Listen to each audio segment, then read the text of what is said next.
To complete our presentations, we saved the best for last. Our last presenter is Sarah Lee. Sarah will be a senior at Torrey Pines High School coming up this year. Her goal is to get through college and to grad school. So looking forward to grad school, and probably in neurobiology based on much of what she did this summer. Right now she's looking at doing either an MD or a PhD program. We're going to try to talk her into going ahead and doing the combination of those two. We'll see how that works. Some things that she learned this summer is actually a reiteration of something that most of you have learned throughout life but never really quite get to it, and that's don't procrastinate. Make time for everything that you need to do. The best thing that she did this summer was actually getting able to do actual neuroscience, making new friends, staying in touch with old ones, and we hope that you continue to stay in touch with all of us. That goes for all of you. You will stay in touch. We will track you down, I promise. Sarah.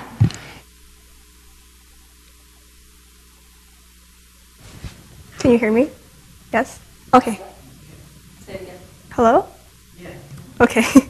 I'm Sarah Lee from the Systems Neurobiology Lab under Dr. Sasha Dulak, and my mentor is Shiloh Guerrero, the pretty one over there. The topic that I looked at this summer was structural plasticity in the brainstem. So, about my lab, Systems Neurobiology Lab. We focus on learning and its mechanisms, that's the big picture, and we do this from a system approach from different perspectives, looking at the biomolecular level all the way to behavioral aspects. And learning itself is a very big question, too much in fact because we don't know much about the brain right now. So we focus on a very simple system, and that is the VOR, vestibulo-ocular reflex. It allows you to stabilize the images on your retina by making your eyes move the opposite of where your head moves. So if this is an object that you're focusing on and you move your head, your eyes just keep looking at the object. It's not like you consciously like, oh, I have to look at it, but it just happens, so it's a reflex. It's a practice makes perfect type of learning, meaning it's not conscious or cognitive, and it allows for great, you can calibrate it very easily, simple, you know the inputs and outputs. And because it's simple and instinctive, it's great for building up. It's like when you have a smaller triangle in similar triangles, you know the data or the information of a smaller triangle and you can extrapolate and find information of a bigger triangle. Same thing except in the brain. When you have such an instinctive and primitive system to look at, you can extrapolate your information and relate it to more complex systems such as the human brain. And we look at the mice. The VOR is mainly in the cerebellum and the brainstem medulla, right here. Yay. Okay, so what is learning? Ever think about that? It's a general consensus that it's plasticity in the brain. Plasticity in that it's changing. Something changes in the brain, so you learn. So the big overall question would be, for me, is there a structural plasticity in the brainstem? It's a certain type. And from there, you can ask, if so, what is the mechanism? And of course, the most specific, how do you quantify the change? How do you see it? That's most important when you're doing experiments on how you're going to see it. So that's the question I focus on. A little background on the VOR. This is a coronal section of the mouse brain, this way. And it's Calvindin stained, meaning you can see the Purkinje cells in the cerebellum all around. Purkinje cells are the only output of the cerebellum. It's the cell that we are very interested in because it connects to the MVN, which is in the brainstem, MVN medial vestibular nucleus, just meaning like a cluster of a certain type of cells. Now the VOR, it consists inside the floccular Purkinje and it connects to the MVN. Looking at plasticity, this is just a logical way, or not logical, a practical, practical. It makes sense to look at the MVN because it's where the VOR is, and looking at plasticity, something has to change upstream to have plasticity downstream. Okay, so specific project. In science, you build off of previous people, and I built off of the lab and a previous intern. So previously, the status quo in the biological world that the brainstem didn't learn. It was just the cerebellum that learned and the brainstem just kind of stood there. Except the lab found that the brainstem did learn, and Susanna previously found that there were perineural nets, PNNs, in the MVN. Perineural nets are extracellular matrices around the MVN cells. And she found these in the GFP 2501 mice. Now, she just found that these were there. So what I do is take her data, the lab's data, and build off of it and see what function do these structures have. So from learning, we go to plasticity. And from PNNs, we look at ghost cells. Ghost cells, we say ghost cells because here you see this circle-like structure.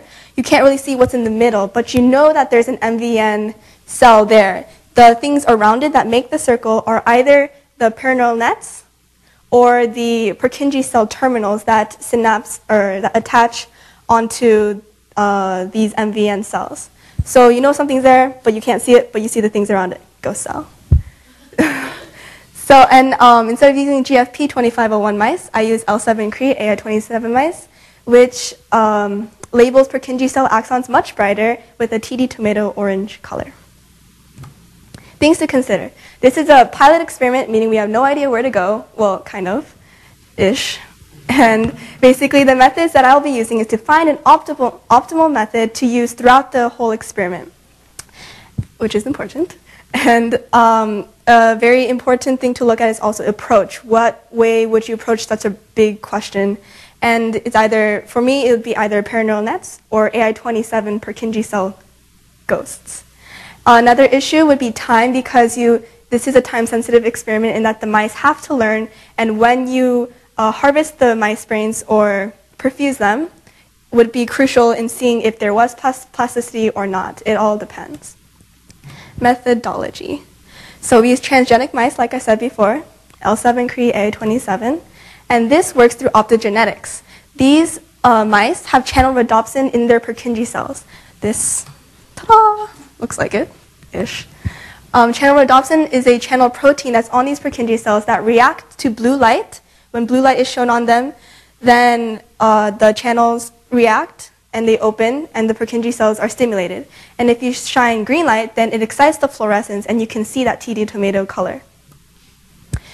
We take advantage of this and do behavioral experiments. The way you induce learning is by combining head movement with photostimulation to stimulate the Purkinje cells.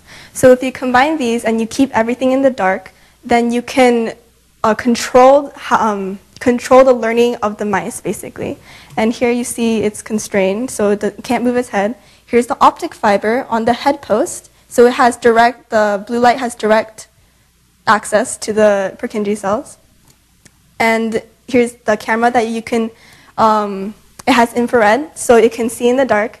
And you can keep track of how the eye moves, which is how you measure it. Okay. Oh, and back to this, sorry. And when you do this, you only photostimulate one side of the brain. So if you photostimulate only one side and turn it, then it only learns on one side, but the other side doesn't learn. So in a way, you have your inherent control inside the brain. One side is control, one side is learned, and you can compare which one learned or not. But of course, the control, you need to know what it looks like first. So I went back through old AI27 mice, and I went through all the sections and through the cerebellum, and I counted the number of ghosts. And this would be kind of like a baseline of where you would start and compare from with the other trained mice. So this is one of the results. This is a trained day 8. Well, it was trained for 8 days, and then we perfused the mice. You can see that the left side isn't as dense as the right side. The right side has a lot more white, meaning that, or you can see the axons and such, a lot more dense. However, this approach, you know that something changed. However, how do you quantify it? This approach is kind of ambiguous. See, if you can see the boxes here, I boxed these structures that look like ghosts. However, it's ambiguous as to whether they are AI27 Purkinje cell ghosts or perineural nets or really anything like here. What the heck is this? So that calls for immunostaining. Immunostaining and test for new antibodies. These antibodies can stain for different things, like CAT301 stains for perineural nets, Calbindin, Purkinje, and WFA stains for perineural nets again. So, testing for these different concentrations, you can see how which one's the most optimal concentration, and you can see how these look on the slides after staining them. So, results again. Hooray! So you have Calbindin, CAT301, and WFA. Wait. Okay. By looking at the pictures of the different concentrations, you can see that the 1 to 1,000 for Calbindin was the best. It looked the best. WFA was 1 to 400. And CAT301 and WFA stain for the same thing, except CAT301, as you can see, has a much higher exposure time, meaning it's not as efficient, it's kind of annoying to work with. So we just kind of ignored that, and we will be sticking with WFA to see the perineural nets. So this is 3 pictures of the same part of the brain. The top part is WFA stain, so you can see the perineural nets here. So pretty. And then AI27 would be the Purkinje cell axons. And then here's merge. You merge these two on Photoshop. So here you can see this structure and this structure. They're basically the same if you overlay them. So you know that these are AI27 plus PNN ghosts. Over here, however, it's only green. So you know that this is WFA stained and it's only PNN. And over here, it's a purple, basically meaning that it's only an AI27 ghost. So this shows that, that you can distinguish the different types of ghosts that you're seeing on that black and white picture before, which is good. So this is Calbindin plus SPP1. SPP1 is we already know the optimal concentration, 1 to 400, and it stains the soma, or the cell body, of the MVN, which is good because if you combine Calbindin, which stains the Purkinje cell terminal and axon, or the terminals, and you combine that with SPP1, you can confirm that it really is an AI27 ghost. So if you close up on this, you can see this. These are the terminals, and then the purple would be the MVN, here again, and here again. So this allows for a great way to confirm that these are actually ghosts, and you're actually seeing what you want. So back to the question, how do we quantify the change? How do we see it? How do we see this plasticity? Well, the conclusion that we found the optimal method to count ghosts, WFA for PNN, Calbindin plus FTP1 for counting. And where to go from there? Well, since this is a pilot experiment, I just did the first step, and we actually have to apply the method to trained mice, which we'll do probably next week. Great timing for presentation. And the training paradigm right now is very long, takes 8 days, which is very slow. So we're looking at new training paradigms that might be 2 days, and the learning will still be solidified. And then, of course, my project or experiments also focused mostly on the AI27 ghosts. So maybe in the future, we can also look at perineural nets and how proteases, because here, it's the part of the extracellular matrix of PNN. They're made of proteoglycans, and we can also see how proteases interact with the PNN in learning. Acknowledgements? Oh, it's white. Okay. Well, this is my lab, all of them. I want to thank Sasha, my PI, for being awesome, being energetic, awesome times 2, and my mentor, Shaila Guerrero, for making me feel really comfortable and inviting me in.